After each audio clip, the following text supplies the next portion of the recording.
Aj neko.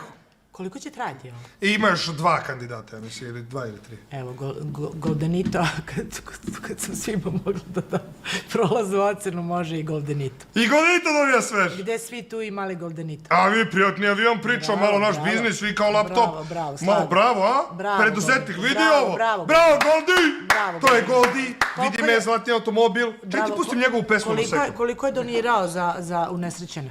Pa ništa, naravno. Kada donira... Zlatni Mercedes, evo ti, evo, on ima i pesmu. Ne. Evo ga. Ja to mogu da ti pružim, da te dignem, da te spustim, da me učiš, da te učim, hoću s tobom da se družim. To je Goldi, vidi me zlatni automobil, repujem u novoj garderobi, uživam u tvojoj lepoti, uvek nosim neke dobre forice. Aha. A? Pes. Oh my god. Dobro. Pes. Okej, I nije fair što si puštao, i za ovim drugima si puštao, isto bi prošli. Ne bi, još nemaju pesme, niko od onih koji pomoć za braće.